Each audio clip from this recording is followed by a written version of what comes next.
现在不同了。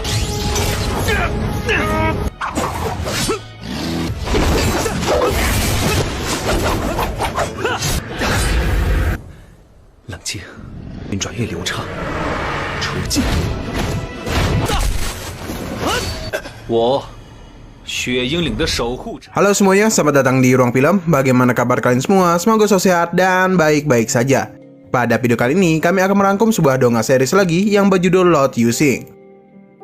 Bagi yang penasaran bagaimana alur ceritanya, tanpa banyak omong lagi, langsung saja ambil posisi yang enak, jauhkan jarak gadget dari mata sekitar 30-40 cm, dan kita akan masuk ke dalam alur cerita lengkap dari dongeng series ini. Awal di film, kita diperlihatkan terjadinya penyerangan terhadap wilayah Elang Salju, yang mana Raja Dongbo dan istrinya ditangkap. Ia pun meninggalkan 2 anaknya. Sejak saat itu, 8 tahun pun berlalu. Anak tertua yang bernama Yusing ditugaskan oleh Bai Yuanji untuk mengambil jantung Raja Serigala Bulan Perak, yang mana itu adalah syarat supaya adiknya diterima untuk menjadi muridnya. Scene lalu berpindah kepada penjaga yang sedang mencari seseorang, yang adalah adik dari Yusing yang bernama Kingxi. Untung saja di saat ia bersembunyi itu, Kingxi mengalih perhatian mereka dengan membunyikan bel menggunakan kekuatannya. Namun ketika dia ingin naik ke atas, ia hampir saja terjatuh. Untung saja ada Paman Tongsan yang menyelamatkannya. Ternyata Kingxi ini ingin pergi untuk mencari kakaknya. Paman Tongsan pun memberitahunya kakaknya sedang mencari jantung serigala untuk dirinya, supaya Kingxi bisa menjadi penyihir hebat seperti Guru Yuanji. Karena Kingxi ini memiliki bakat roh yang hebat. Paman Tongsan pun menenangkan Kingxi agar ia tidak membuat kakaknya khawatir. Scene lalu berpindah kepada Yusing. Di sini dirinya terkejut dengan kedatangan seseorang yang ternyata itu adalah Paman Zhong. Yang mana Paman Zhong ini khawatir terhadap Yusing yang pergi sendirian. Ternyata di perjalanan itu mereka diikuti oleh sekumpulan serigala sisik hitam. Pertarungan pun terjadi antara mereka.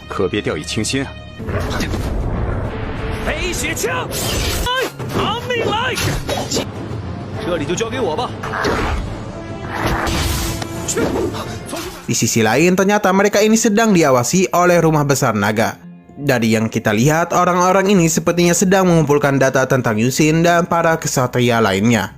Sedikit informasi, serigala yang menyerang mereka ada binatang peringkat surga, yang mana di series ini kita diberitahu 3 binatang peringkat atas, yakni peringkat meteor, bulan perak, dan peringkat legenda. Namun ada juga peringkat super, yang mana jika dibandingkan dengan peringkat binatang surga dan kesatria peringkat surga, mereka hanyalah seekor semut. Lanjut, tidak lama kemudian Grand Lord Xian datang menemui mereka. Di sini salah satu anggota memberitahu Lord Xian tentang Yusing yang sedang menaiki pegunungan terpencil. Para anggota tidak ingin mencatat hal tentang Yusing karena banyak orang yang telah mati di gunung itu.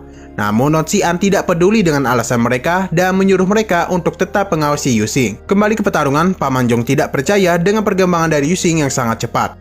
Bagaimana tidak, dia menghabisi para serigala dengan sendirian.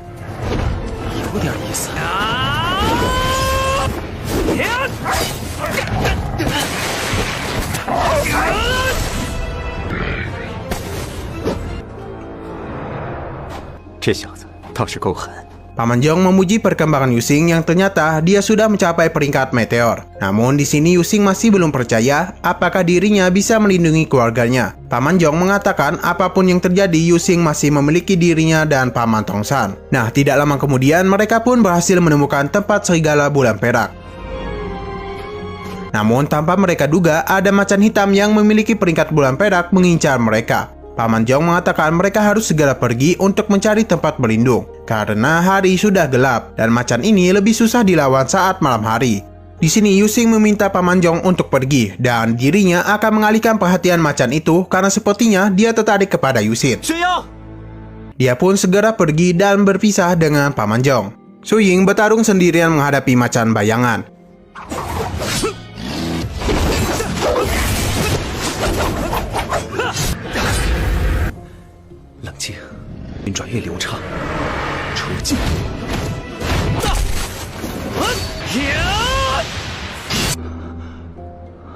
Namun karena perbedaan kekuatan, Yusing pun dikalahkan.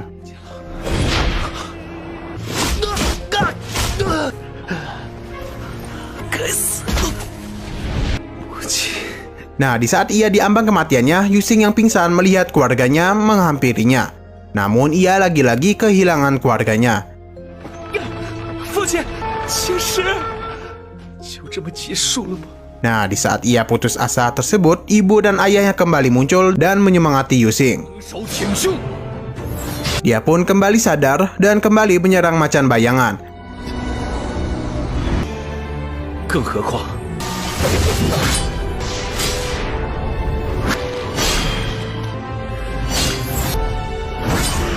Dengan dukungan orang-orang terdekatnya, Yusing berhasil menggunakan teknik salju melayang. Di sisi lain, Paman Zhong merasa tidak berguna karena tidak bisa menemukan Yusing. Tiba-tiba saja macan bayangan datang menghampirinya dan menyerangnya. Untung saja ada Yusing yang langsung menghabisinya. Karena banyak menggunakan kekuatan, Yusing pun jatuh pingsan. Xin lalu berpindah ke tempat guru Yuanji. Di saat ia sedang menggabungkan alkimia ke senjatanya, dirinya didatangi oleh seorang wanita bernama Jirong. Ia memberitahu kepada gurunya Yusing sedang menaiki gunung untuk mengambil jantung Raja Serigala Bulan Perak. Yang ternyata guru Yuan hanya menguji nyalinya saja, dan tidak menyangka ia melakukan hal itu. Ia pun berjanji dirinya akan menerima Qiangxi untuk menjadi muridnya. Apalagi Qiangxi ini memiliki bakat roh yang kuat. Kembali ke Yusing, ia kembali sadar dan diberi makan oleh Paman Zhong. 快吃吧，阴影爆的肉。 Di sini Yusing memberitahu bahwa dirinya sudah menembus alam pertama teknik tombak es kegelapan. Yang mana hal itu membuat Paman Zhong kaget karena ayahnya saja yang sudah lama berlatih tidak mencapai tahap itu. Yusing mengatakan dia bisa sampai ke tahap itu berkat tombaknya. Orang-orang yang mengawasi Yusing terkejut bahwa tombak itu diisi dengan alkimia yang kuat. Dou Qian mengatakan itu semua bukan berkat tombaknya saja, melainkan Yusing ada seorang anak yang berbakat dan sangat pekerja keras. Kembali kepada Yusing, di sini Paman Zhong mengatakan Serigala Bulan Perak sangat bagus dalam serangan kelompok. Yusing pun memiliki ide untuk menjauhkan kelompok dari rajanya. Keesokan paginya, mereka pun mulai melakukan penyerangan. 你我同路，我应该很快被那个直扑狼打死，你便应该能与他们一战了。制定作战计划。 Di saat kelompok serigala menjauh, Yusing langsung berhadapan 1 lawan 1 dengan rajanya.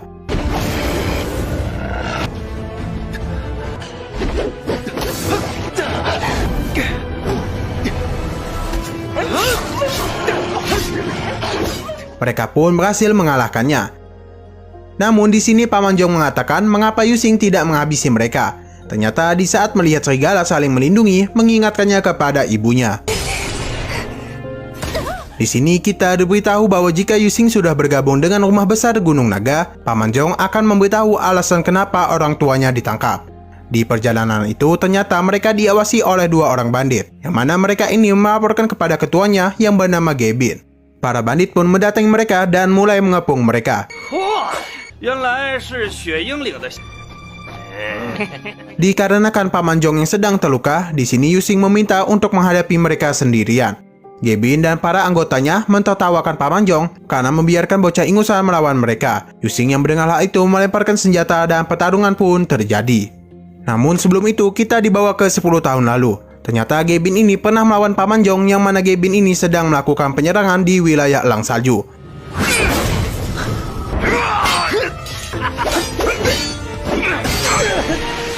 Untung saja Paman Zhong yang terluka ditolong oleh anggota dan Paman Tongsat, yang membuat Gebin melarikan diri. 百姓的土匪也暂时被击。红三在此，再来他！ Kembali ke pertarungan, di sini Yusing langsung mengincar penyihir dari para bandit.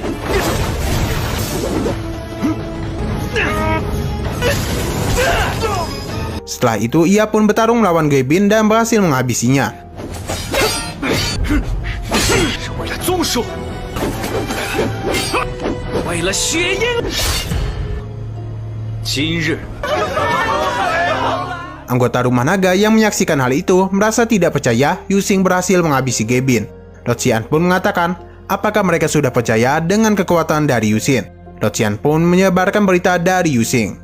Di tempat guru Yuanji ada Master Kong Hai dan putrinya. Dia tidak lama berada di sana. Nah, di saat Jirong memberitahu kabar Yusing kepada gurunya, Kong Hai sepertinya mengenali Yusing. Ternyata ia datang ke sini untuk menjadikan putrinya sebagai murid guru Yuanji. Namun ia ditolak. Ayahnya pun mengajaknya untuk pergi menemui Yusing. Di sisi lain, beberapa orang terkejut dengan berita Gebin telah dihabisi.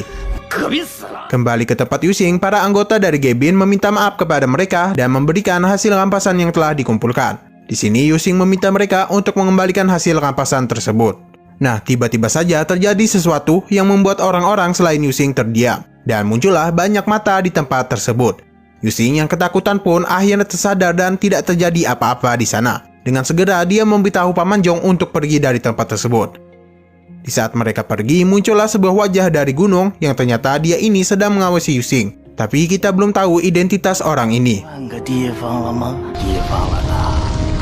Di saat mereka sudah jauh, Yusing memberitahu bahwa dia merasakan hal yang belum pernah ia alami. Mungkin ada makhluk yang kuat di daerah itu dan baru menunjukkan kehadirannya di saat Yusing berada di sana. Ketika ia merasakan hal itu, Yusing tidak bisa melakukan apa-apa. Dan dia merasa di hadapannya dirinya hanyalah seekor semut. Menurut perkataannya, bisa kita simpulkan makhluk ini kekuatannya jauh melebihi Yusing. Di kediaman Yusing, adiknya dan Paman Tongsan menunggu kedatangannya. Tidak lama kemudian, penjaga memberitahu mereka kedatangan tamu yang ada Kong Hai.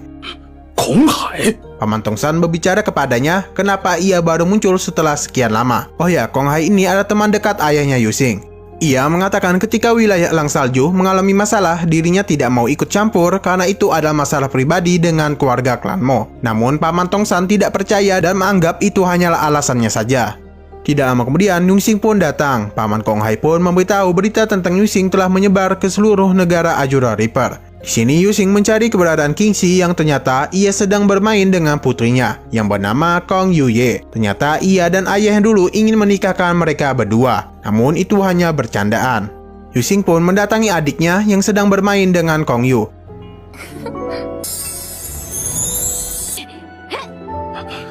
Kingxi yang merindukan kakaknya langsung memeluknya. Kong Yu juga menyapa Yusing karena sudah lama tidak bertemu. Ternyata di sana ia juga kedatangan Guru Yuan, yang mana ia juga tahu tentang keberhasilan Yusing. Paman Zhong merasa pemberitahuan itu akan menimbulkan masalah. Namun Kong Yu memberitahu apa yang dilakukan oleh Rumah Besar Gunung Naga akan berdampak baik bagi Yusing. Ketika mereka ingin pergi menemui Guru Yuan, Kong Yu meminta untuk ikut pergi bersama mereka. Yusing pun mengizinkannya. Di sisi lain, Guru Yuan meminta Jirong untuk memperkuat panas api. Namun kekuatannya tidak terkendali dan membuat api itu menyerangnya. Untung saja ada Kingxi yang menyelamatkannya. Guru Yuan memuji kekuatan dan kerendahan hati milik Kingxi. Di sini Jirong tertarik dengan dua saudara ini, sedangkan kakaknya tertarik dengan Kong Yu. Yusing pun berbicara dengan Guru Yuan mengenai penerimaan murid. Ternyata Guru Yuan masih ada permintaan lainnya dan film pun bersambung. Oke, sekian dulu pada video kali ini. Untuk video selanjutnya masih membahas series ini. Jadi bagi kalian yang ingin mengikuti series ini, langsung klik subscribe dan aktifkan loncengnya. Oke, terima kasih yang sudah menonton videonya sampai habis. Jika kalian suka pada video ini, klik like dan share ke teman-teman kalian tentang channel ini. Dan ditunggu aja kelanjutannya. Oke, sampai jumpa di video selanjutnya.